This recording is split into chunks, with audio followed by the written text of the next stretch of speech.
All right, this is just going to be a quick video on how to put a Sissy bar on a 2017 Street Bob. I imagine this might be the case for a couple other Dynas that don't have two available points for docking hardware. Sometimes you'll see fenders with two available points for docking hardware. On the 17 Street Bob, you need to use the signal, turn signal stock as the rear mounting point for the quick detachable docking hardware. I just finished this up and it's getting kind of late, so I'm not going to take it all apart, but the mounting hardware is here. The Sissy bar detaches via these latches naturally on both sides. And it's a good way to avoid having to permanently bolt side plates onto your bike. A couple quick things. People like to bitch about this mod on forums a lot because it is not the easiest thing to do. You got to splice some wires together. We're running through a few things real quick. Let me grab a screwdriver.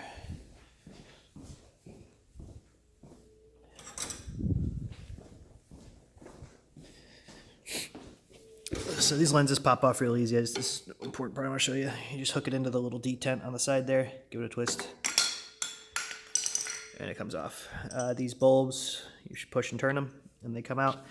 In here, let's see if we can focus, you'll see a circular plate, point where the light bulb contacts. That's how the light bulb gets power. Now it's important that you have that little white tab at the top at the 12 o'clock position and not sitting in this channel. It kind of looks like it wants to be oriented that way, but don't do that. That'll cause an issue with the ground interference, and your brake lights will be stuck on. You won't have the ability to use turn signals or anything, and you'll be all pissed off and take it to a dealer and lose $300 in service fees.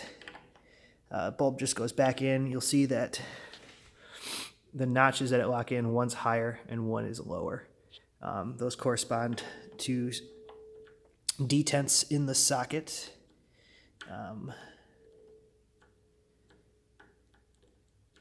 Just make sure you don't jam your shit in there like I just did.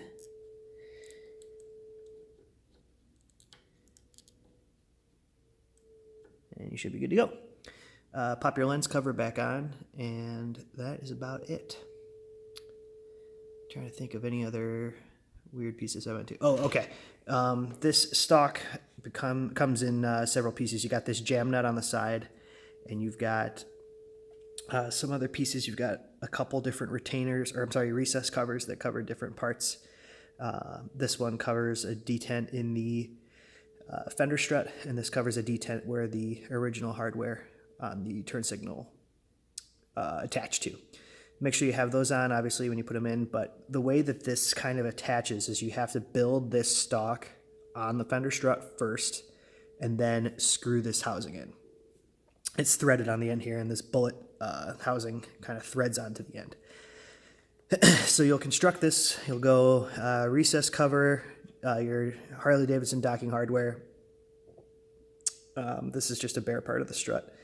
And then you'll have this jam nut. So you build that all on there, and you'll have the guts of this whole thing taken out here. That just pops out through the back. And then you'll thread that on. At that point, you'll have to feed the wires that are attached to this reflector and housing, grommet housing, back through the hollow tube that's in here. A lot of guys are having a lot of trouble with that. I saw on forums and product reviews for this kit. And all you need to do is go buy, it says to use some dish soap if you're in a pinch. I think that'll work just fine.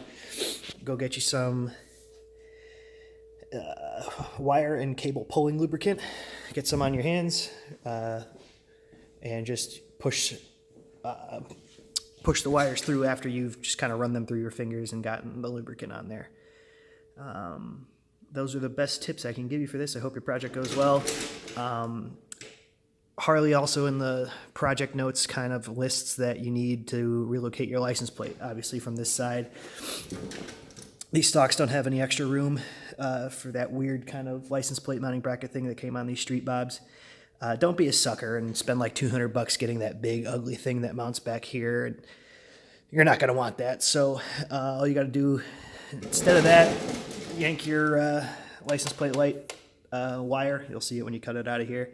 Yank that out, run it back down the fender, maybe along the swing arm or something, get you axle bolt mounted license plate cover. You can get a light down there so you're legal. Haven't figured that out yet, but it shouldn't be that hard. This is what she looks like when you get the Sissy bar on there. I couldn't bring myself to buy the $70 back pad for it yet. But yeah, that's pretty much it. If you guys have any questions, feel free to leave me a comment. I'll get back to you best I can. Good luck. Bye.